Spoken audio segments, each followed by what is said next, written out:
Gabriel encara a parede aflito. Ele não entende o que está acontecendo, porque aquilo não faz o menor sentido. O grito que estava preso pelo choque sai com toda a força, e depois de um bom tempo, encarando aquela coisa bizarra, ele sai correndo para o quarto dos seus pais. Mãe! Tem um buraco na minha parede e tem alguém lá dentro. Seus pais se levantam do súbito. Gabriel era um garoto quieto, não tinha o costume de fazer tamanho escândalo. Que é, Gabriel? Tu sabe que eu tenho que viajar amanhã cedo, não sabe? E tu sabe que são 3 horas da manhã. Tem noção do que isso significa? Respondeu seu pai antes que sua esposa pudesse falar qualquer coisa. Gabriel apenas chorava em silêncio, agora se agarrando à sua mãe. Eu posso dormir com vocês? Perguntou em meio a soluços. Gabriel, tu já tem 8 anos. Já tá bem grandinho pra ficar com medo do escuro ou coisas desse tipo. Teu pai vai pegar um voo amanhã bem cedinho e ele precisa descansar. Mas, mãe, eu... Para de fazer manha, guri. Interrompeu a sua mãe e depois continuou. Vem, eu te levo até o teu quarto. Mas antes, vamos tomar uma água para acalmar os ânimos. Tu mima muito esse guri. Daqui a pouco ele vai virar mais uma dessas bichinhas. O pai de Gabriel deixou-se interromper pelo olhar severo de censura da sua esposa. Era um homem velho e estupidamente conservador.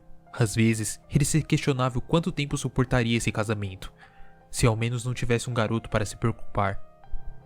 Ao chegarem no quarto, Gabriel olha com relutância para a parede procurando aquele buraco que ele tinha visto assim que subiu para o seu quarto sozinho para dormir, e que o assustou tanto por conter um olho encarando ele com tanta relutância do outro lado.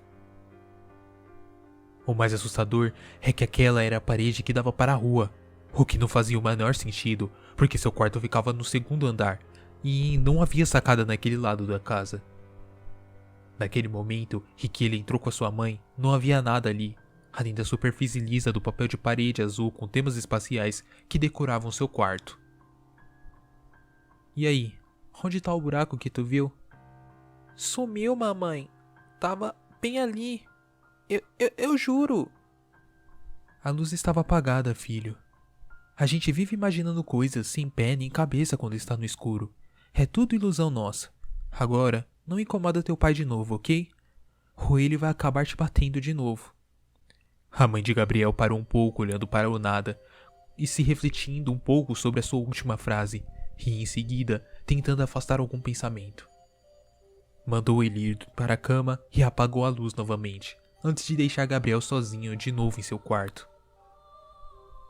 Ele não conseguia dormir, ficava imaginando se aquele buraco haveria surgido de novo, ou se aquele bicho papão o estava encarando da janela da rua dessa vez.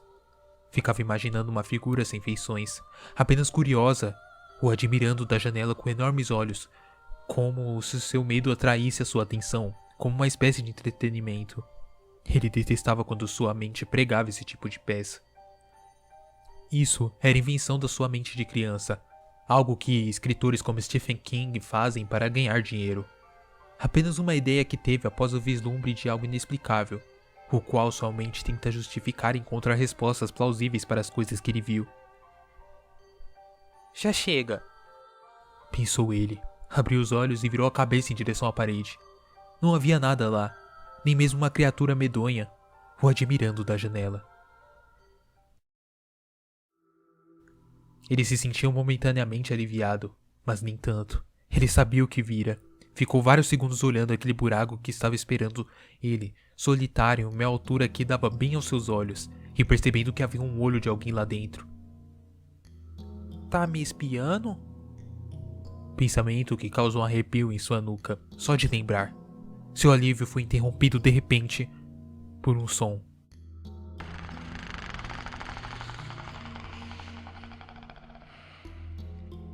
Esse gemido congelou a sua espinha e fez seus ombros terem um súbito desejo de colar em seu pescoço.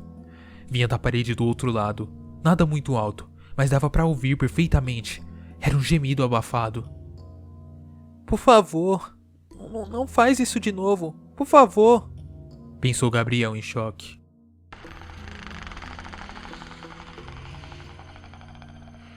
Ele Ele não sabia o que fazer. Sabia o que ia acontecer se irritasse seu pai, e não queria aquilo de novo. Além do mais, não queria estragar a sua viagem, pois isso o deixaria fora de casa por vários dias. Com sorte, até por mais de uma semana. Gabriel tomou coragem e levantou. O buraco estava na altura dos seus olhos novamente. Não era muito grande.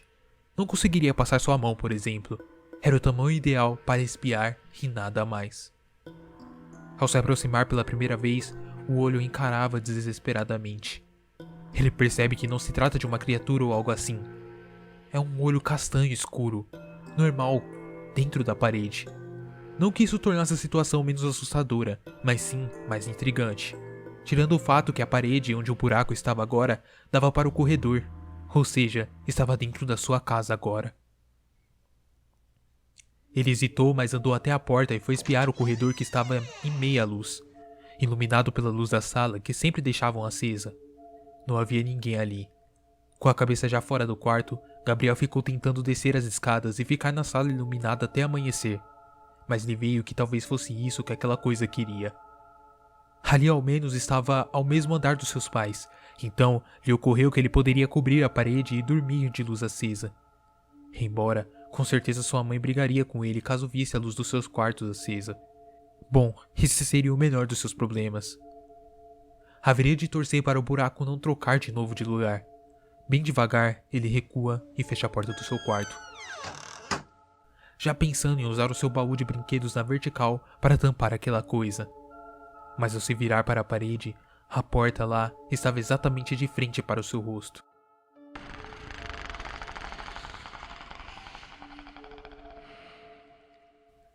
Seu rosto estava perto desta vez, e inexplicavelmente sentiu vontade de se aproximar. Aquela parede dava para o banheiro, e de repente uma imagem de seu pai sendo devorado vivo enquanto aliviava suas necessidades biológicas o causou um certo desconforto, misturado com uma vontade de rir. Ele estava confuso, era como se seu pensamento não viesse dele. Ao chegar mais perto, ele percebe que o olho recuou, revelando um espaço um pouco iluminado, que em nada lembrava o seu banheiro, que essa hora era como uma porta fechada que estaria em um profundo breu. Mas não era o caso. Parecia um cômodo diferente, feito de madeira. Ele chegou mais perto. Sabia que não tinha mais volta. Não tinha como recuar agora e ignorar isso tudo. Hesitante, colocou seu rosto na parede, espiando o conteúdo do outro lado e rezando para que aquele indivíduo do outro lado não aparecesse de repente e furasse o seu olho com algum objeto pontiagudo. Nada disso aconteceu, mas com certeza preferiria as ambas opções se soubesse o que aconteceria. Sentiu tudo girar à sua volta, mas a imagem do cômodo pouco iluminado do outro lado continuava intacta. Ele não conseguia tirar o rosto da parede, era como se estivesse colado. Abriu seu olho esquerdo, o qual tinha ficado para fora, e não havia nada lá. E o pior é que ele não teve certeza o que sumira tinha sido seu quarto ou seu próprio olho. De repente o desespero tomou conta de sua mente, que não conseguia processar mais nada. Ele sentiu uma língua tocar a sua orelha. Era fria e úmida, humana e ao mesmo tempo muito mais comprida que o normal. Outras começaram a acompanhar a tocar as suas mãos e pernas. Eram como cobras e vinham de todas as partes.